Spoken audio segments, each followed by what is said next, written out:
বাঙালিদের খাবারের মেনুতে মাছ থাকবে না এটা কিন্তু খুবই কম দেখা যায়। বাঙালি মানেই মাছে ভাতে।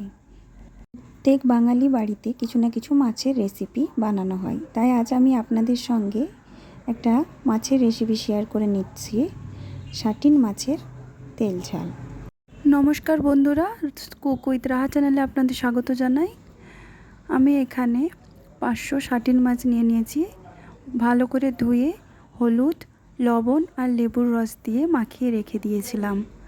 এরপর আমি কড়াই গরম করে নিয়েছি, তার মধ্যে তেল দিয়ে দিলাম। তেলটা গরম হয়ে গেলে আমি এক এক করে সব মাছগুলো ভালো করে ভেজে নেব।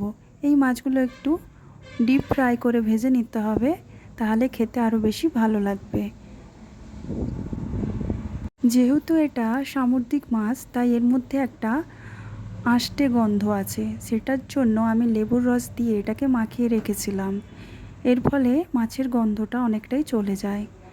মাছটা ভালোভাবে এপিট ওপিট করে আমি ভেজে নিয়েছি। এবার এক এক করে তুলে নিচ্ছি। এইভাবেই আমি আর সব মাছগুলো ভেজে নেব।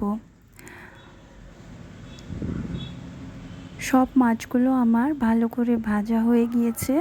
এবার আমি রান্নার শুরু করব। তার জন্য প্রথমে কড়ার মধ্যে তেল নিয়ে নিয়েছি। তেলটা গরম হয়ে যাওয়ার পরে কেটে রাখা পেঁয়াজটা দিয়ে দিয়েছি। পেঁয়াজটা আমি লাল লাল করে ভেজে নিচ্ছি।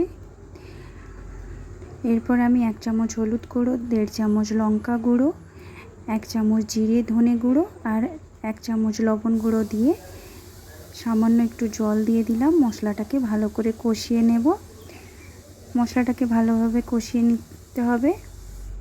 যখন দেখবেন মশলা থেকে তেল বেরিয়ে এসেছে, তখন ভাববেন যে মশলাটা ভালোভাবে কষানো হয়ে গিয়েছে। এরপর আমি এর মধ্যে টমেটো কুচি করে রেখেছিলাম, সেটা দিয়ে দিয়েছি।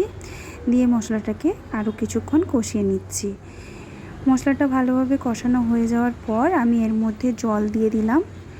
লবণ একটু কম ছিল, তারপর আমি এতে সামান্য লবণ দিয়ে দিলাম। জলটা ভালোভাবে ফুটে উঠেছে। এরপর আমি এর মধ্যে এক এক করে সব মাছগুলো দিয়ে দেব। আপনারা যদি কেউ আমার চ্যানেলে নতুন হয়ে থাকেন, তাহলে আমার চ্যানেলটি সাবস্ক্রাইব করে দেবেন। আর কেমন লাগলো তা অবশ্যই কমেন্টে জানাবেন। আরও আমার চ্যানেলে অনেক ভিডিও আছে, চাইলে আপনারা দেখে নিতে পারেন। আমি বাড়িতে থাকা উপকরণ দিয়েই বেশিরভাগ রান্নাগুলো করে থাকি। এরপর আমি এর মধ্যে কেটে রাখা ধনেপাতা কুচি দিয়ে দিলাম। দিয়ে কিছুক্ষণ ফুটিয়ে তারপর আমি এটা নামিয়ে রাখবো। রান্না আমার প্রায় শেষ হয়ে এসেছে। এইভাবে আপনারাও একবার বাড়িতে বানিয়ে দেখুন, আপনাদেরও খুব ভালো লাগবে, খেতেও খুব ভালো টেস্ট হয়। আর এই মাছের স্বাদটা কিছুটা ইলিশ মাছের মতো। যদি আপনাদের আমার এই ভিডিওটি ভালো লেগে থাকে, তাহলে লাইক কমেন্ট শেয়ার করতে ভুলবেন না। আশা করছি আপনাদেরও ভালো লাগবে।